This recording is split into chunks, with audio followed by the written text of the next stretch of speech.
Karibu kwa mara nyingine tena mtazamaji wa The World News. Katika kipindi hiki cha ulimwengu wa siasa, tuendelee kukujuza mambo mengi yanayojiri katika ulimwengu. Lakini tuelekee huko Roma nchini Italia, ambapo waziri wa mambo ya kigeni wa Iran amesema kwamba duru ya 5 ya mazungumzo kati yao na Marekani kuhusu mpango wa nyuklia yamemalizika huko Roma. Abbas Araghchi, waziri wa mambo ya nje wa Marekani, ametoa maoni hayo kwenye programu ya kutuma ujumbe wa Telegram, akiweka picha yake akiongea na waziri wa mambo ya nje wa Oman Badri Al-Busaid, ambaye alikuwa mpatanishi wa mjadala huo. Hakukuwa na kukiri mara moja kutoka upande wa Marekani.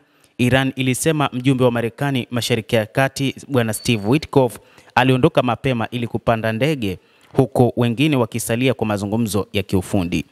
Maafisa wa Marekani hadi Rais Donald Trump wanasisitiza kuwa Iran haiwezi kuendelea kurutubisha madini ya uranium hata kidogo katika makubaliano yoyote ambayo yanaweza kuondoa vikwazo dhidi ya uchumi unaosuasua wa Tehran. Lakini waziri wa mambo ya nje wa Iran Abbas Araghchi mapema Ijumaa alisisitiza mtandaoni kwamba hakuna uboreshaji utakaomaanisha hatuna makubaliano.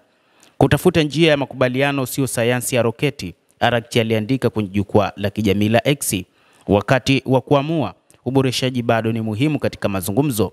Hii ikimaanisha kwamba bado hakuna makubaliano juu ya suala hilo, kwa maana Iran haipo tayari kwa ajili ya kuachana na mpango wake wa urutubishaji wa urani, huku Marekani ikisisitiza kwamba lazima Iran, ili makubaliano hayo yaende vizuri, ikubaliane na jambo hilo. Mazungumzo hayo yanalenga kuweka kikomo mpango wa nyuklia wa Iran ili kubadilisha baadhi ya vikwazo vya kiuchumi ambavyo Marekani imeiwekea Jamhuri ya Kiislamu ya Iran na hivyo kuhitimisha uadui wa nusu karne.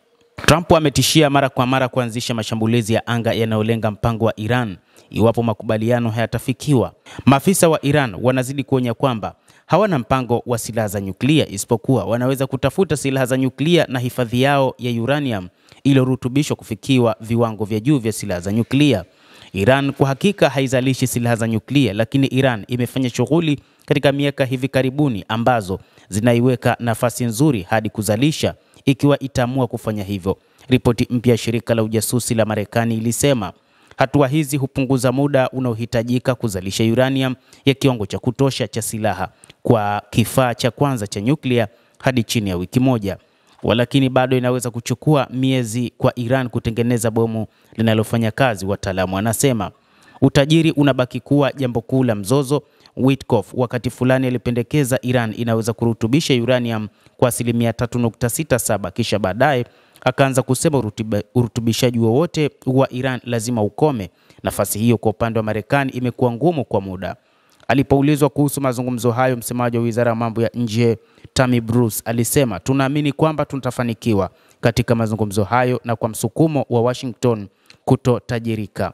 Maana yake ni kwamba wanaamini wataweza kufanikiwa juu ya kuizuia Iran isiendelee na uzalishaji wa nyuklia.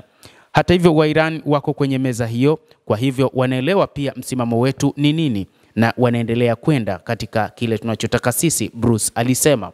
Wazo moja limeelea hadi sasa ambalo linaweza kuruhusu Iran kuacha urutubishaji katika Jamhuri ya Kiislamu ya Iran, lakini kudumisha ugavi wa uranium inaweza kuwa muungano wa Mashariki ya Kati unaungwa mkono na nchi za kikanda na Marekani pia. Kuna nchi nyingi na wakala wa kimataifa wa nishati ya atomiki zinatoa uranium iliyorutubishwa kidogo ambayo inaweza kutumika kwa madhumuni ya amani na nchi. Hata hivyo, Wizara ya Mambo ya Nje ya Iran imedumisha uboreshaji lazima uendelee ndani ya mipaka ya nchi, na pendekezo kama hilo ili kubadilisha mafuta ilishindwa kupata nguvu katika mazungumzo ya mwaka 2010. Wakati huo huo, Israel imetishia kushambulia vituo vya nyuklia vya Iran ikiwa yenyewe inahisi kutishiwa, na hivyo kuzidisha hali ya wasiwasi huko katika eneo la Mashariki ya Kati ambayo tayari imechochewa na vita vya Israel na Hamas katika ukanda wa Gaza. Araghchi ameonya kwamba Iran itachukua hatua maalum kutetea vifaa vyake vya nyuklia ikiwa Israel itaendelea kuvitishia, huku pia akionya Marekani kuwa itaiona kuwa inahusika katika mashambulizi yoyote ya Israel. Mamlaka iliruhusu kikundi cha wanafunzi wa Iran kuunda msururu wa kibinadamu Alhamisi katika tovuti yake ya chini ya ardhi ya Fordo, eneo lenye ulinzi mkali sana lililojengwa kwenye milima ili kujilinda dhidi ya mashambulizi ya anga. Mazungumzo yanakuja huku shinikizo la Marekani kwa Iran likizidi kuongezeka. huku kiongozi mkuu wa serikali ya mapinduzi ya Iran Ayatollah Al-Khamenei akisema mazungumzo hayo hayatoweza kuendelea ikiwa Marekani watabaki na msimamo wao wa kuitaka Iran isirutubishe uranium katika masuala ya nyuklia. Basi mtazamaji, hayo ndio ambayo yamejiri katika mazungumzo baina ya Iran pamoja na Marekani, lakini kimsingi hakukuwa na makubaliano na inaonekana kwamba mazungumzo hayo huenda yasiwe na muafaka wowote kutokana na pande zote mbili kuwa na misimamo inayosigana, kila mmoja akitaka hili na mwingine akitaka hili. Marekani inataka Iran iachane na urutubishaji wa uranium, huku Iran ikisimamia msimamo wake kwamba kamwe haitoruhusu hilo kutokea. Endelea kuwa nasi mtazamaji, lakini usisahau kulike, usisahau kucomment, kadhalika na kusubscribe channel yetu hii ili upate habari hizi kwa mapana hapa The World News. Mimi ni Adam Hussein, endelea kuwa nasi wakati wote.